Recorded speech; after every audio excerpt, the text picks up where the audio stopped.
Bloomberg Audio Studios. Podcasts, radio, news. You're listening to the Bloomberg Balance of Power podcast. Catch us live weekdays at noon and 5 p.m. Eastern on Apple CarPlay and Android Auto with the Bloomberg Business app. Listen on demand wherever you get your podcasts or watch us live on YouTube. I'm Joe Mathieu in Washington. We thank you for joining us with news coming from the White House. We've got actually quite a bit of news coming from the administration today, just hours after lawmakers began heading home, having codified in legislation what was done in the Senate last week for a reopening of the government. But that might not last a terribly long time, with a 9-day deadline to refinance funding for Homeland Security. And we're going to get our arms around that story a bit later. President started his day on the phone with President Xi. Bloomberg's Tyler Kendall's going to join us to dig into this. I have just completed an excellent telephone conversation, he writes on Truth Social, with President Xi of China. It was a long and thorough call where many important subjects were discussed, including trade, military, the April trip that I will be making to China, Taiwan, the war between Russia, Ukraine, the current situation with Iran, the purchase of oil and gas by China from the U.S., the consideration by China of the purchase for additional agricultural products, and I could go on. This is an incredibly long post here and a run-on sentence for the ages. Tyler Kendall joins us, Bloomberg Washington correspondent, to get into this and what's happening in Minneapolis as well. Tyler, what came from this call that we can actually call a deliverable? Well, at this moment, it appears that it was almost a check-in ahead of President Trump's visit to Beijing in April. We're a few months out from that. We know this is going to be a highly anticipated visit for President Trump that he's been touting ever since he struck that deal in South Korea late last year. Now, in terms of deliverables, it sounds like we raised the threshold of how China's going to be purchasing U.S. soybeans. So far, they've purchased about 12 million tons. President Trump says that they have committed to 20 million tons by the end of this harvest season. We know that enforcement mechanisms for pledged agricultural purchases like this has been something that the U.S. has really grappled with in recent years. So that's going to be a metric that we watch really closely. He also outlined that we can expect 25 million tons by next harvest year, though that's not necessarily new. The U.S. Treasury Secretary has been out previewing essentially that's the aims that they're going to be looking for. The pair also discussed Taiwan, also the war between Russia and Ukraine. That's notable, Joe, because it appears that Chinese President Xi Jinping was also busy this morning, because before he had this phone call with President Trump, he had a video call with the Russian President Vladimir Putin, in which they touted the ties between those two countries when it comes to political ties, but also trade ties. So it appears that perhaps he detailed some of those comments with President Trump on the phone earlier today. Critical minerals constantly in the conversation with this administration in the name of national security. And we've told you about this critical minerals stockpile that the president has been pursuing. It's $12 billion in seed money, cobalt, gallium, other elements that are used in everything from making telephones to jet engines, as opposed to weaponry. We talked to Raja Krishnamurthy, the Democratic congressman on the China Select Committee, about this last evening. Here's what he said. What we know is over and over again, the Chinese Communist Party destroys their competition by flooding the market with critical minerals at costs even beneath the cost of production. And so if you have price floors, you can keep our businesses intact, and we can do it among our trusted partners potentially. But then again, you can't have chaotic trade policy, and you can't talk about invading Greenland and dumb things like that just hurt our broader initiatives, such as on critical minerals. Now, Tyler, you've got new reporting on this with a number of nations getting involved. How broad will this stockpile be? Well, I'm glad we played that sound from the congressman there, because a senior administration official tells me that one of the first steps here is that we're going to start to see nations talk about this idea of a price floor. The idea here being, when it comes to imports of critical minerals, that could help counteract against China flooding the market and eating into Western firms' profits. Now, today, we saw the Trump administration host 55 countries at the State Department for this critical minerals summit. We've gotten some tangible agreements. I think we can say they're being called critical mineral action plans. So they're not necessarily binding agreements, but there's one trilateral one with the European Union, Japan, and the U.S., and then one between the U.S. and Mexico. So something to watch as this keeps developing and the U.S. tries to use bolstering our supply chains to counter, of course, where we started this conversation. So it's another framework that could end up being a plan. Yes. Good deal, Tyler. Thank you so much. Bloomberg's Tyler Kendall with us live in Washington as we consider the other major headline coming out of the administration today by way of Minneapolis. The president's border czar, Tom Homan, still in Minneapolis, announcing not only a calming of nerves, but an actual withdrawal of ICE forces, at least some of those agents who are on the ground. Listen. Given this increase in unprecedented collaboration, and as a result of the need for less law enforcement officers to do this work in a safer environment, I have announced effective immediately we will draw down 700 people effective today. 700 law enforcement personnel. And more if local authorities better cooperate with ICE, according to Tom Homan. This is a very delicate moment in American politics, and of course it's coming against the backdrop of a big debate here in Washington, D.C. about putting new restrictions and what restrictions should be put on ICE agents, whether it be demasking, body cameras, which the department is already in the process of doing, the use of warrants, though, and some other elements are making this very controversial with only 9 days to figure it out. That's the continuing resolution for the Department of Homeland Security. But as we consider this clash between local and federal authorities, not just Democrats and Republicans, we wanted to have a conversation with Mitch Landrieu, the former mayor of New Orleans, who came into office just in time to rebuild and recover from Hurricane Katrina. Went on to work in the Biden administration, of course. You heard our conversations with Mayor Landrieu talking about the implementation of the infrastructure law, which almost feels quaint at this point. But I'll remind you as well that after the Charleston shooting in 2015, he led the removal of 4 Confederate monuments, for which he received great criticism as well as a Profile in Courage Award. And he has a place in politics here that might help us understand where we're going. With us now live on Bloomberg TV and radio, the former 2-term mayor of New Orleans. Mayor Landrieu, it's great to see you. Welcome back.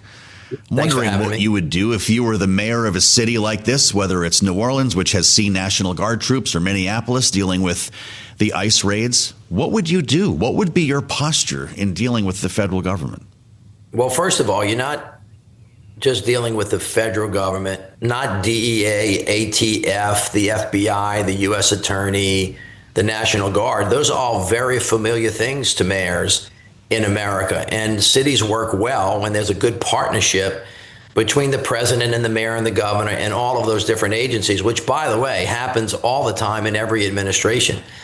What's unique about what's going on right now is that Donald Trump and Stephen Miller and Tom Homan have trained and created a new animal that they now call ICE. That is a national law enforcement that's imposing their will without cooperation and essentially without proper training, or if they are properly trained, they're given the wrong message about shoot first, ask questions later, and causing much more havoc on the streets of America that need be. Tom Homan has been doing this a long time, and he's not exactly forthright. When he says, oh, we're going to draw down, remember, they had 3,000 ICE guys. Now, people should figure out where they got 3,000 ICE guys from so quickly. Who are they? Where were they trained? What are they supposed to be doing? You can see from their behavior that they're not really trained like the FBI or the DEA or local police departments. So the first thing that I would do is what I did when I was mayor. We had to rebuild the New Orleans Police Department. Police officers are hired to protect and to serve. They see the constituents as people that they're serving. They don't see them as enemies. You have to honor the Constitution. People have the right to protest as long as they do it peacefully. Police officers, especially in New Orleans, are great at crowd control and making sure that people can exercise their constitutional rights. You never shoot first. You always shoot last, and only when it is absolutely necessary. And unfortunately, what has happened across the country at the direction of President Trump and Tom Homan and Stephen Miller is ICE agents have lost the confidence of the American people. even people who will consider themselves to be Republicans, independents, and conservatives because of their behavior. So I think that ICE ought to get out of Minneapolis right now, and they should start again. There is no mayor in America that I'm aware of that would not receive help from federal agencies to help root out crime, whether it be committed by an American citizen or somebody that is here illegally. But that's actually not what's happening, and it's a shame. And I think Tom ought to back up a little bit, and they ought to rethink their strategy, and then they ought to be fair and thoughtful about how they help make the streets of America safe. But right now, most Americans think what ICE is doing is making us less safe. And I happen to agree with that. And I think they got to really rethink what they're doing and get better trained. They have to have background checks, body cameras. They have to learn de-escalation techniques, and then we'll begin again. We heard the other side of this argument, Mayor, from Republican Senator John Cornyn of Texas, realizing he's running for re-election. I think he speaks for a number of members of the Republican-led Senate when it comes to who is agitating whom. Listen to what he said. I think, unfortunately, in both of these instances, these individuals did not cooperate with law enforcement. And unfortunately, when that happens, tragedies like this occur, which are regrettable. But I think the answer to it is for these sanctuary jurisdictions to cooperate with federal law enforcement so that federal immigration laws can be enforced, hopefully without these kind of tragedies occurring. I wonder how you react to that.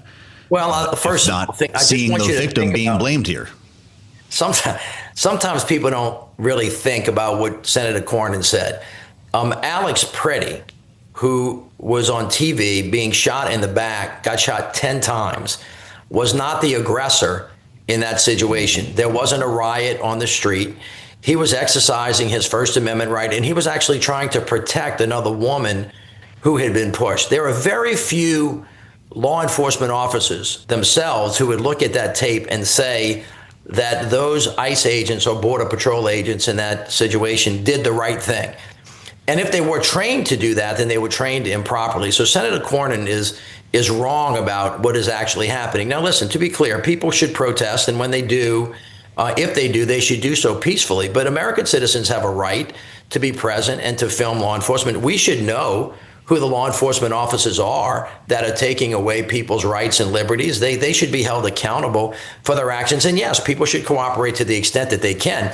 But there's a big gulf between what ICE is doing and what reasonable, thoughtful police officers should do, even in the most difficult circumstances. Remember, in the city of New Orleans, we have millions of people on the street all the time. Our officers are trained really, really well to handle difficult situations. When we took the monuments down, there were lots of people on the street, and people were exercising their Second Amendment right to carry firearms, and yet our officers acted with great restraint so that everybody was safe. There's actually a way to do it, but ICE is not doing that now, and they have to do it if they're going to continue to do the work that the president wants them to do in a way that protects people's constitutional rights and people's lives. You refer to the masking of these federal agents and the push to have them demasked by law.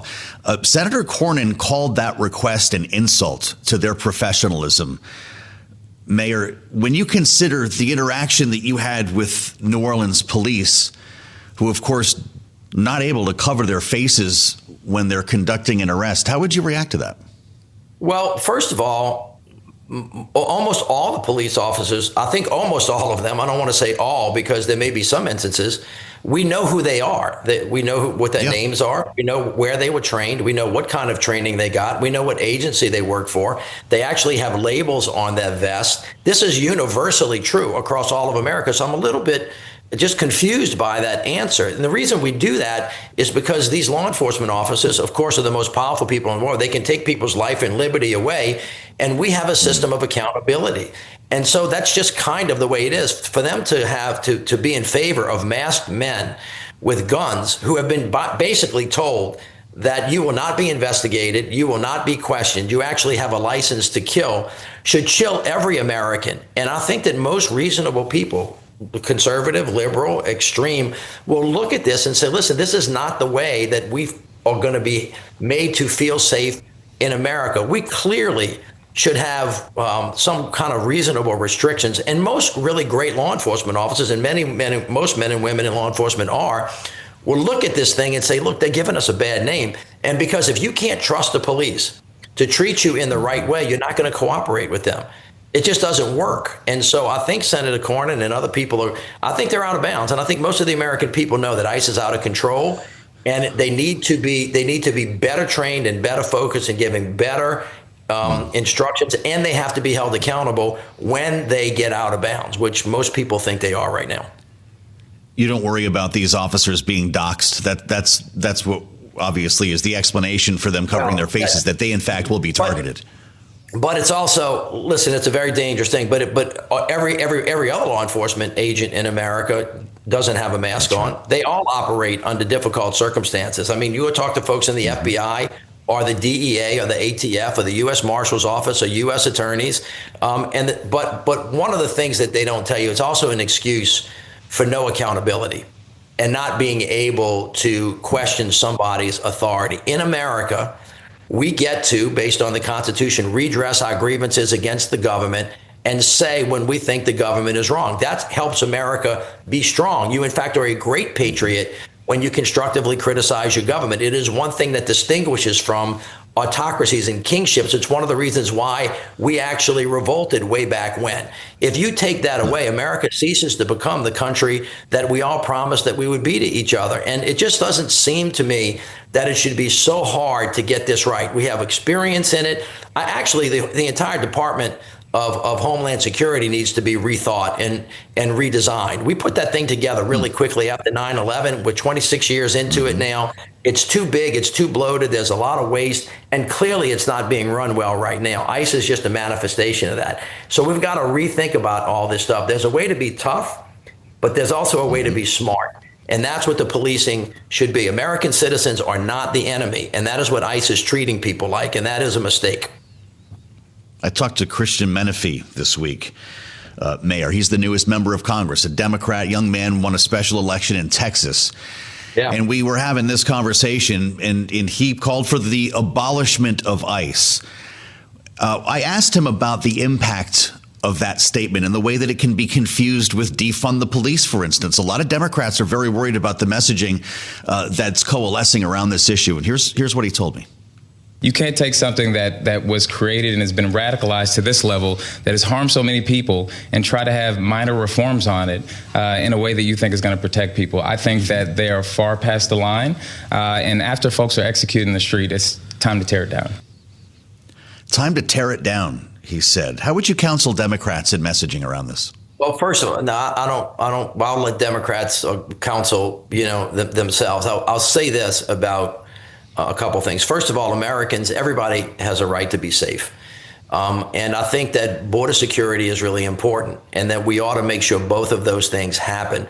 Whatever kind of law enforcement agency we have, and in this instance, it's ICE, has to act appropriately. And if they don't, they have to be curbed and restricted and changed. Whether or not it's called abolishing ICE or reforming ICE or fixing ICE, tearing things down without having a replacement doesn't make any sense. I thought defunding the police was a really dumb slogan. Sometimes you need more money than less. But having said that, I want the American people to be aware of this. First of all, there are only 600 police officers in Minneapolis. There were 3,000 ICE agents there. And by the way, a very small number of immigrants. Texas has a lot more, and so does Florida, but they didn't send the ICE agents there. That's number one. Number two, they have now given ICE $156 billion. That is more money than most of the defense budgets of almost every country in the world. All right, that is extraordinary, and it is collectively more money than all of the FBI, ATF, DEA, U.S. Marshals. So I want the American people to think about a couple things. If everybody is focused on immigration and not just taking out the worst of the worst, but actually taking old ladies who happen to be gardening in their yard and throwing them away, and they're not focused on terrorism, and they're not focused on cyber crimes, and they're not focused on other kinds of violent crimes that are happening in America, don't you think we're off task and we're off focus if the whole point is to keep us safe? So I absolutely think that we have to completely rethink how much money ICE has, where the money is, and who doesn't have money. Like every mayor in America would like the FBI, the DEA, the ATF, the U.S. Marshal, and most police departments to have a robust amount of money to go after everybody who we know are the violent criminals, whether they're here legally or whether they're American citizens. And right now, the Trump administration has prioritized taking 5-year-olds and putting them in jail than actually gone after the real criminals. This is why police chiefs around America are saying that this is actually making us less safe. So we have to have an adult conversation about this, and we have to figure it out, because right now ICE is acting like the ass, and they got to get better at it, like really, really, really quick. Wow. Mayor, while you're with us, I want to ask you about another trend that we're seeing here in Washington, D.C., and that's the return of some Confederate symbols and statues here in the city. You're probably aware of the statue of Albert Pike. There's another one that's going back into Arlington. It happens on a day that we understand the president wants to install a Christopher Columbus statue outside the White House, pulling some marble out of the river up in Baltimore to make this happen. It's pretty remarkable. I just wonder how someone like yourself, who had these Confederate statues removed from the city of New Orleans at great political peril, interprets this return, this move to go back to the future. Well, let me say this. I think that the myth of the lost cause, which was that the Civil War was fought for a noble cause, is a lie. The Civil War was fought over the cause of slavery, which is this nation's original sin, and racism continues to be a very difficult issue for this country to grapple with. And people want to deny our history because for some reason people feel that because we think about things we've done in the past, that somehow we're saying this country was not great. America's the greatest country in the world. But if you're never ever going to get any better until you reconcile things from the past.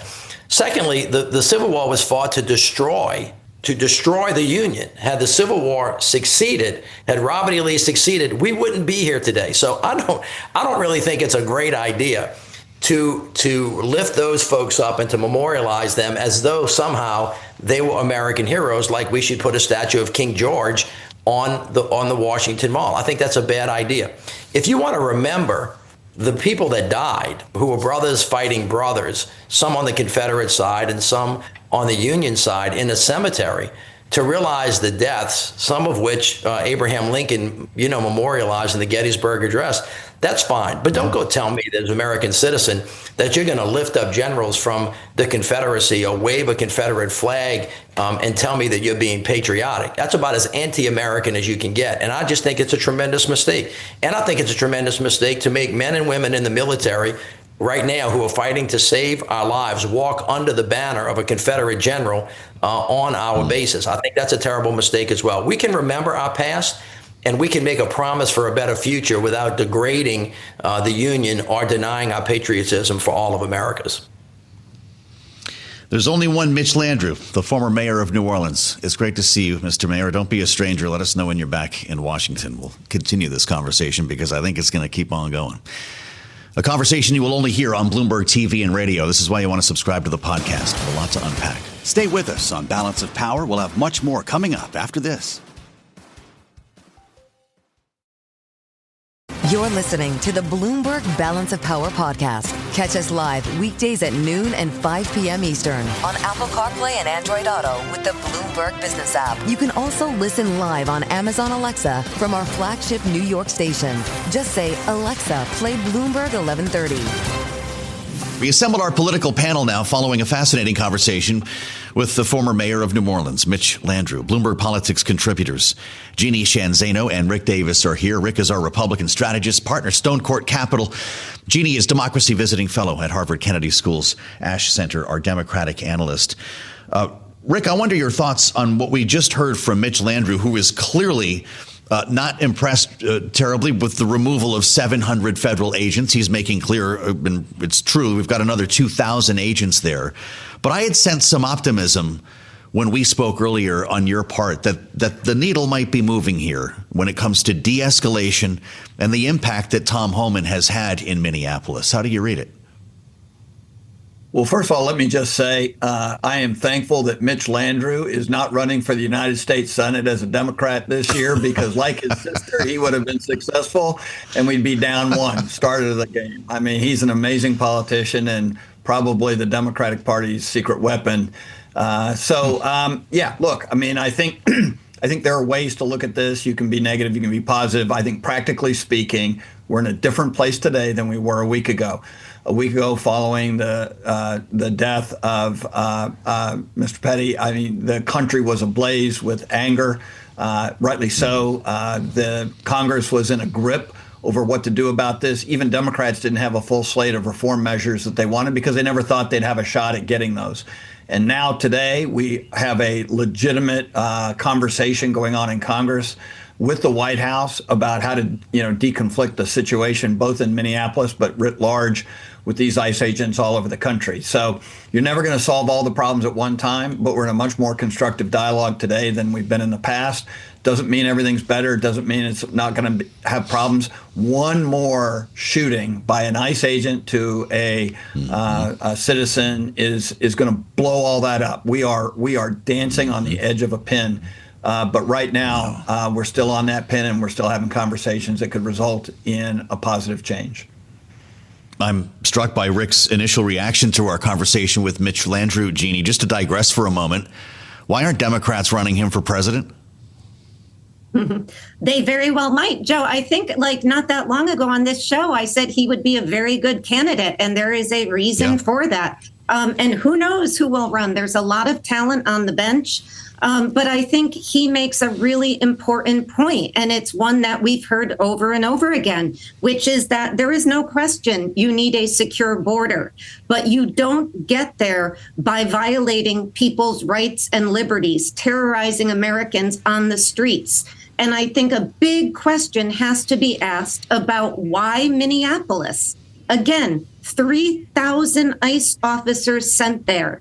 We are told by the Attorney General, we'll pull down if you give us your voting rolls. We have an Attorney General in D.C. saying that you can't bring guns into the District of Columbia. What is the interest and intent on the part of this administration and the entire department on having masked and armed men on the streets of our cities, particularly our blue cities? It probably comes down to what Donald Trump has been spending a lot of time on, which is concern about what happens in November. And while all that is happening, you're not going to get a lot of Democrats in Congress or elsewhere who are going to say, hey, it's okay, keep those masks on, keep those guns afloat, keep 2,000 plus ICE agents in a city with just 700 police officers. This is where we are in this country, and big questions are being asked, and Democrats aren't trusting either DHS or Kristi Noem or Donald Trump or Tom Homan to say,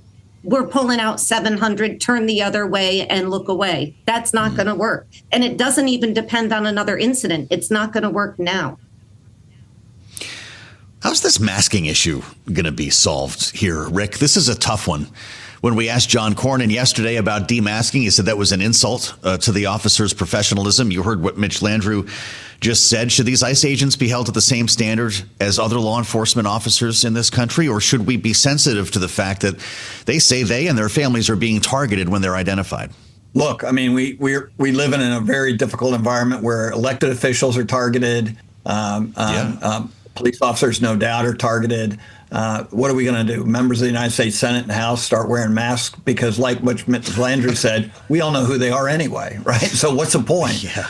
We know who are on the streets of Minneapolis, of LA, and I would say, I think that there has to be a level of trust. There is a social compact between law enforcement, regardless of what agency it is, and the public. The public pays for your salary, your gun, and your badge, and they give you a lot of discretion to keep the peace. But you have to keep the peace, and you have to do it without infringing upon the constitutional rights of every American. Right now, that social compact has been torn apart. And so I think that if this administration really wants to build confidence in the professionalism of the staff, they actually need to do the opposite and take those masks off to demonstrate that the people who maybe dox them or come after them, they're the enemy, not the police themselves. I mean, I worry about the net effect on any peace officer in any jurisdiction in the country losing its status and breaking that social compact, because that hurts us all. And so I think this is one of those symbolic things that needs to be disposed of so that we can get on with building those relationships, not tearing them down. Well, boy, this is really important stuff. We could write a lot of columns about this, Jeannie, and have a debate that lasts the rest of the day. The fact of the matter is something's going to have to come in exchange. I'm guessing if there's going to be an agreement to fund the Department of Homeland Security, if there's a demasking requirement, what would Democrats be open to giving Republicans here? Would there be a measure on sanctuary cities? They've proposed increasing penalties on immigrants who cross the border illegally, for instance. Could any of these things help to fulfill a compromise? I don't think Democrats are going to go along with the sanctuary city, at least as far as we've heard. The proposals are sort of created and talked about so far. I don't see that happening. I think there are a lot of Democrats who would go along with common sense immigration reform. We've known that for a long time. We've seen compromises.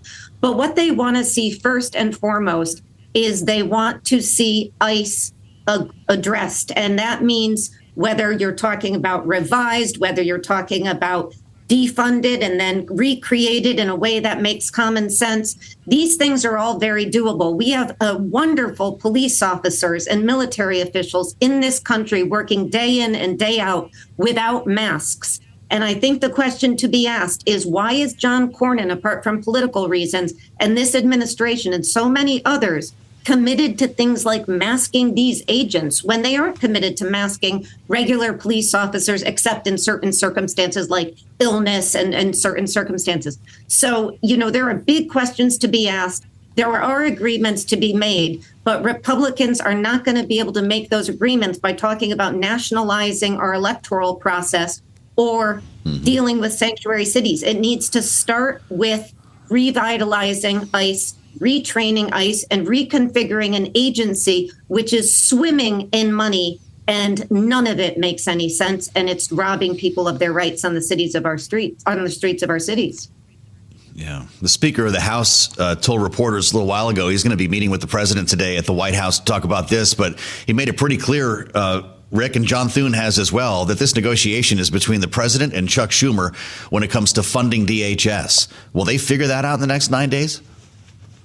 Yeah, I think maybe not in the next 9 days. I think everybody has made the point, especially Senator Thune, that that's just simply not enough time to, effectively address these issues. But at the end of the day, the president and Schumer can set that target and meet it if they want.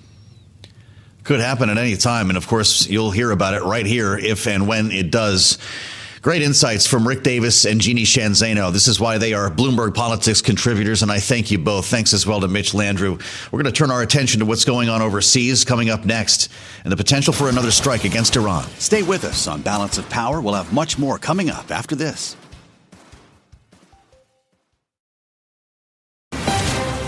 You're listening to the Bloomberg Balance of Power podcast. Catch us live weekdays at noon and 5 p.m. Eastern on Apple CarPlay and Android Auto with the Bloomberg Business app. Listen on demand wherever you get your podcasts or watch us live on YouTube. Important happenings, as we promised we'd be looking abroad before this hour was out, and we want to keep tabs on what's happening with Iran because this seems to be the story that maybe no one's talking about for some reason. We already told you that the carrier strike group had arrived in the region, and you've been hearing some saber rattling along with some promise of diplomacy. And right now, the Secretary of State, Marco Rubio, says he's open to upcoming talks with Iran, knowing that we have a session planned for Friday and that a location is being worked through. Now, he's a diplomat, of course. That's how that works. Take a look at the reporting from Axios.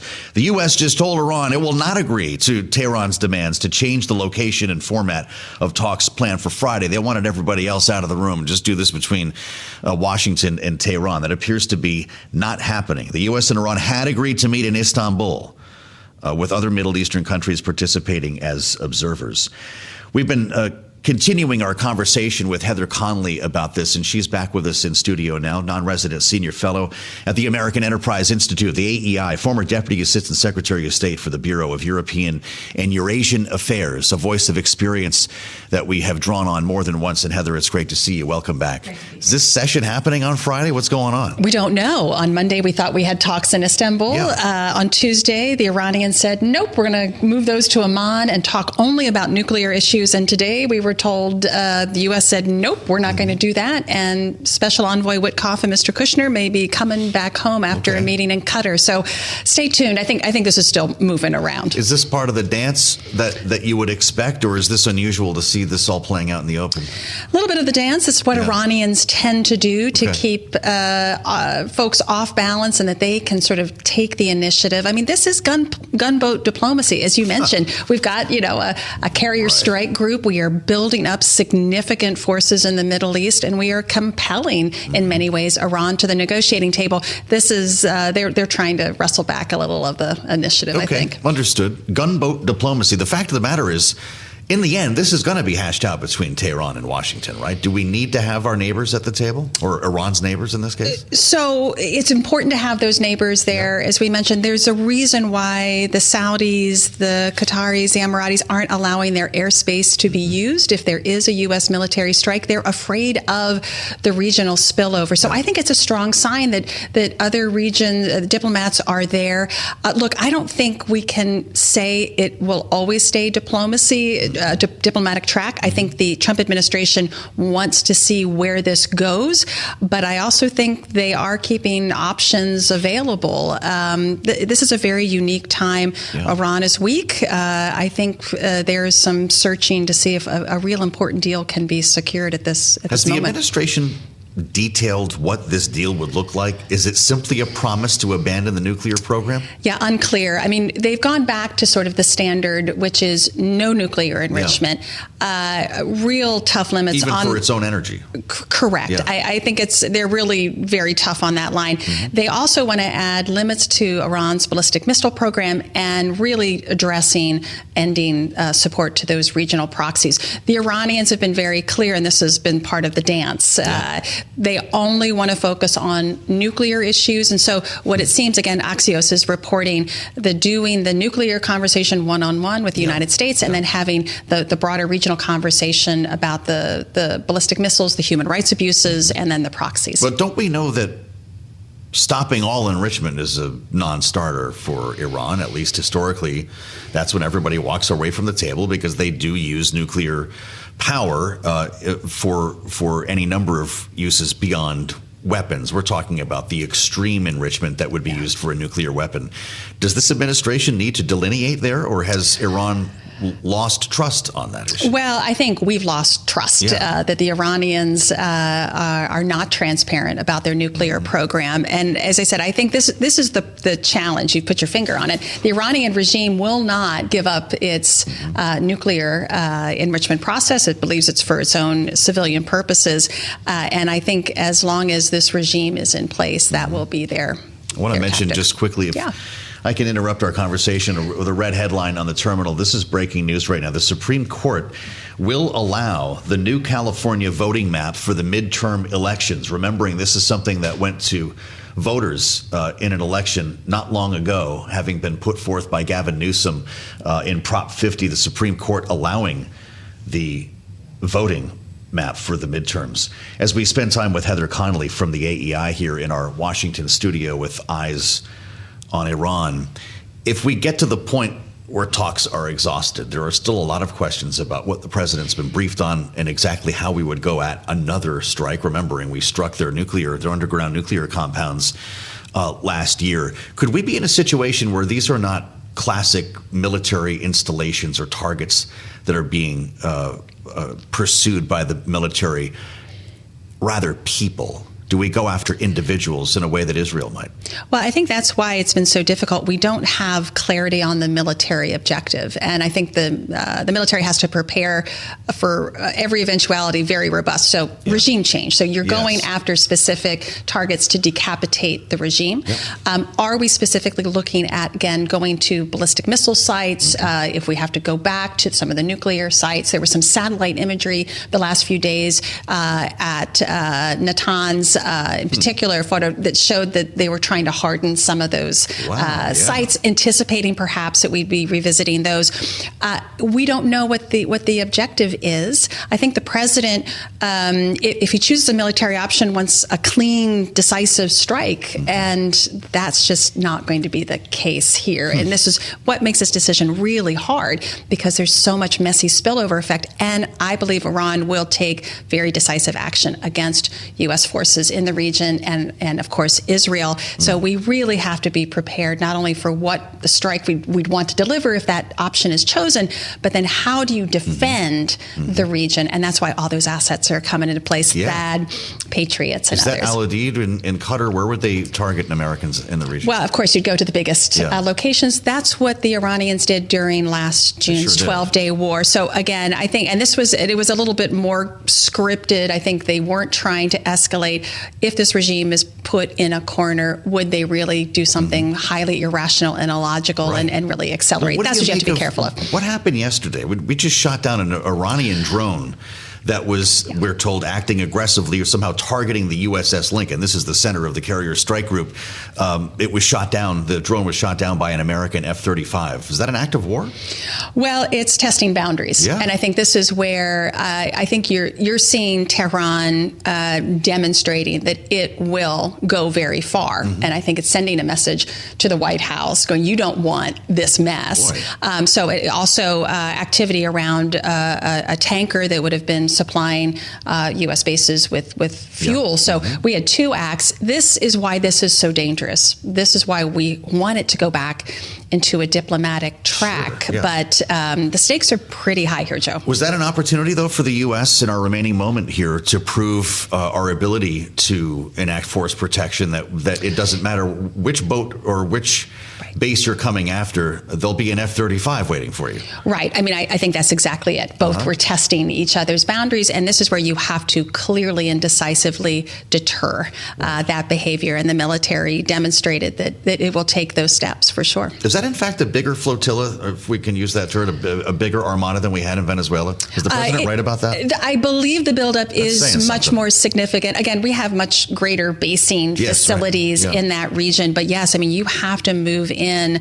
This is where we weren't too worried about Venezuelan missile capabilities. You have, again, ballistic missiles. You've got to prepare for that. The satellite imagery has been remarkable. The Washington Post put up a number of them today, showing dozens of F-15s, the F-18 Growlers, and a lot of other aircraft that could be used all in a crouch-like position, as they say. Heather Connolly, thank you so much for spending time with us, as always. Straight from AEI. Thanks for listening to the Balance of Power podcast. Make sure to subscribe if you haven't already at Apple, Spotify, or wherever you get your podcasts. And you can find us live every weekday from Washington, D.C. at noontime Eastern at Bloomberg.com.